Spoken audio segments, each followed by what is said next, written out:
Yes, so my name's Ben Jarvis and I'm CTO for Data and AI here at Telefónica Tech. So today I'm joined by Gareth Richards, who's one of our principal consultants and also our lead for Databricks research and development here at Telefónica Tech. So last week we returned from the Databricks Summit over in San Francisco, which is the yearly Databricks conference where they make all of their new product announcements and talk about how they see the data and AI industry moving over the next year. So in today's session, we're just going to give you an overview of our thoughts on the conference and what we learned. So yeah, Gareth, it'd be good to get your key takeaways from the conference. Yeah, awesome. Thanks, Ben. Yeah, I mean, for me, there were loads of kind of really good kind of technical announcements, I guess, which I think will be really useful for kind of all of our clients who are taking up the Databricks platform as part of their kind of data strategy.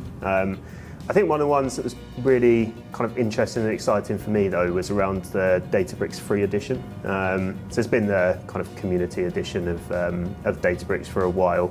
I think this kind of takes it to the next level, though. Two ways. I think really good for kind of our customers. So we go out and deploy Databricks for people who haven't used it before, and having a genuine kind of sandpit environment to kind of upskill, get used to the platform, I think is really good. I also think, though, for people who are kind of learning, perhaps students, people who don't always have kind of immediate access to tech, I think this will be really good for them. Hopefully unlock some kind of talent out there in the data and AI space. So yeah, excited to see kind of how people use the free edition, how that pushes the kind of the data space forward. Yeah, definitely. Yeah, and I think definitely that point around opening up the talent pool. So if they can get Databricks into universities and get people using it early, then that means it's bringing those skills to the market straight away and creating that pipeline for everyone to start using within their organisation. Yeah, for sure. AI is pretty hot right now. Yeah. What did you make of the announcements of the new functionality there?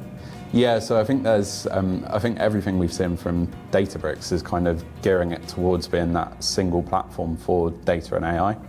And I think with the announcements at the conference, particularly around Lakebase, which is obviously building PostgreSQL, which is a transactional database into Databricks, but also the general availability of Databricks apps, means that now you've got that platform where you can start to build out applications on top of your data and start to build some intelligence into those applications, whether it's integrating in some machine learning or whether it's using LLMs to bring that AI functionality to the apps as well. Yeah, I feel like in the data space, it's kind of, there's been that drive to make data accessible. Yeah. So many of our customers have so much data that's kind of locked away. So there's been so much focus on just getting data into a kind of consumable format. But I feel like you say, some of that like end-to-end platform element and the Databricks apps, it's not just have we got data somewhere we can use it, but once we've got it there, what can we do with it? Yeah. How can we use that to kind of drive things forward in the business? Yeah. It makes it more usable. Yeah, definitely. And I think some of the demos that we saw during the keynote where they had built an inventory management app and they had somebody that was managing inventory for, say, a retail organisation. And they basically had that ability within one application to start to place orders for products, but then also see a prediction around what the level of risk around that order was and whether that order was going to be delivered on time. But then also having the Gen AI functionality in there, so they could start to ask Genie questions about the data and questions about trends in orders and those kind of things. That's where it gets really powerful, is that kind of combination of different technologies all on one platform and all on one set of infrastructure, so you can tie that all together into one solution. So I think that's where it's starting to get really interesting, is now our focus isn't just on the reporting element and getting a report out the end of the data platform. It's actually building that end-to-end experience and building that end-to-end business process on top of a platform like Databricks.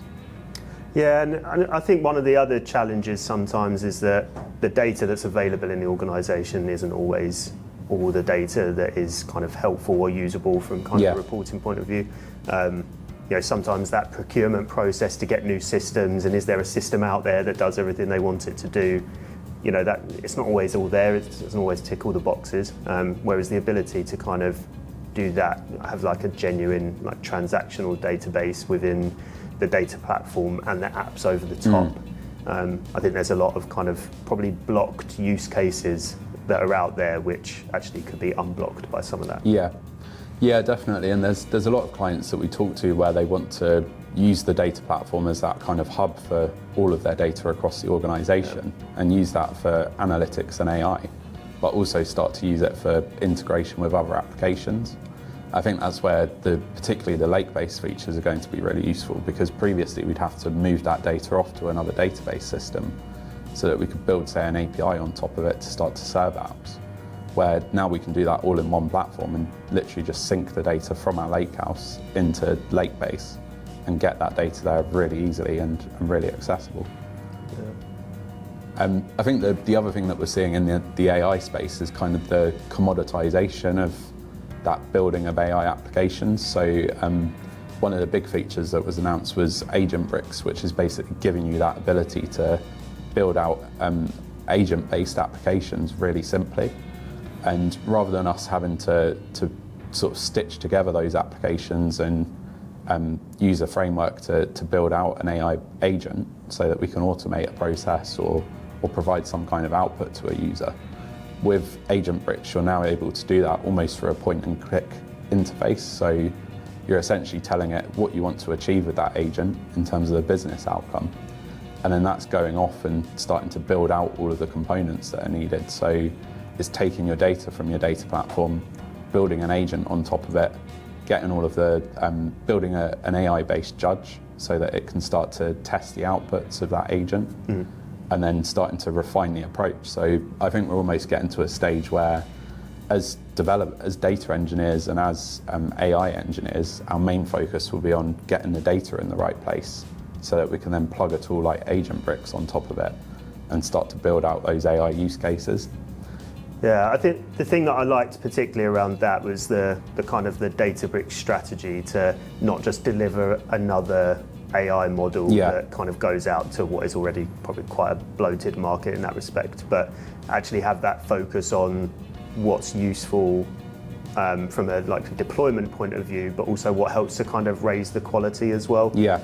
So many people talk about kind of the hallucinations and the quality of responses that you get from kind of AI at the moment, and some of the functionality there to actually trace that through and understand what's happening under the hood.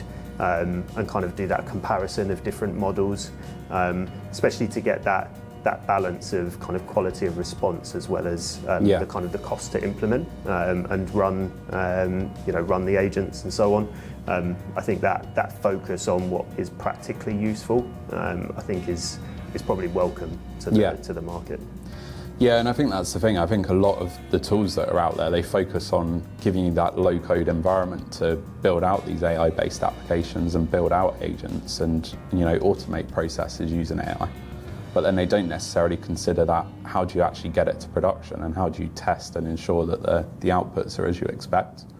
Where I think that's the bit that Databricks are really kind of doubling down on, is that actually how do you take these AI applications and run them in production and make sure you've got the trust from the business and what's been delivered. So yeah, I imagine there's probably a lot of projects on shelves all over the place where people are quite rightly playing about with the functionality that's out there and what are the capabilities of kind of AI agents and applications and so on, but how you take it from that thing that everyone sits around the table and looks at and go, that's cool, that does something interesting, and into something that goes, actually that's something that we can use on a day-to-day basis within the business that will give better outcomes. Yeah, a couple of the announcements we saw were things like Databricks One, which is basically giving you that kind of business-focused interface for Databricks, because previously it's been a very technical tool, so it's been you've generally been someone like a data engineer or a data scientist that's interacted with it, where now they're basically creating a much more simplified interface so business users can come in and find the data they're looking for and get really easy access to it. Yeah, the screenshot that the demo that they did of that was really interesting, because like you say, the platform, you go into it as like a data engineer, Yeah. and it's all like, it's all very comfortable, and the options are there that are the ones that you need. As a business user, Yeah. in the standard Yeah, view, it's just way so too many complex. things. Whereas having a landing page which looks just like a search screen, links out to what's relevant, and things like recently used and things like that, make it so much more Yeah. accessible. And anything that makes it more accessible to business users means that more business users will actually use it, and then that return on the investment is there. Yeah, definitely. Yeah, and I think as well, some of the low-code elements that they're bringing to the platform as well, so things like Lakeflow Designer.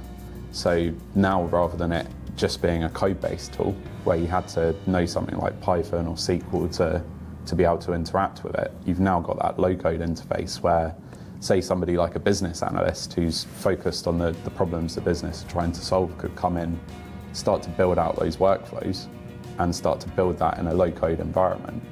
But then once you're ready to actually productionize it, that low-code solution isn't wrapped up in proprietary code. You've got that ability to take it and turn it into something that's actually productionized and can be managed by your data engineers. So I think that whole approach to building out the platform in such a way that it is now accessible to business users and you've got that low-code element is really good to see. Yeah, I mean, selfishly, as someone who primarily works in data engineering, one of the biggest benefits of kind of AI being used more frequently and there being more options out there is kind of as a productivity tool. Yeah. And I think that functionality, whilst definitely kind of aimed at business analysts and less technical users, I think as a productivity tool as an engineer to go in and there was a really good bit of functionality of a picture of what you want to get as the output, and then putting that in and AI going, okay, yeah, I see what you're going for. Here's the code to generate that output. There'll be some elements like that which, as data engineers and technical users, we can use that functionality to, save time and be more productive, which I think is beneficial as well. Yeah, definitely. So I think that was a really good overview of some of the key features and key announcements that we saw at the conference. And I think we're really seeing Databricks coming together now as that hub for data and also applications and AI across the organisation. So yeah, it's really good to see some of the stuff that's coming down the line, and it's going to be interesting to start using some of those features in practice. So now we're back from the conference, Gareth and the team are starting to play around with some of those new features, and we're starting to build out some content and build out some further blogs as we start to use them in anger. So yeah, keep an eye out for those, and also check out our website if you're interested in learning more about our services around Databricks, and if you're interested in implementing it as a platform, it's worth having a chat with us in terms of how to get that set up in the best way possible and how to deploy that and start getting that value to the business really quickly. But thanks for listening.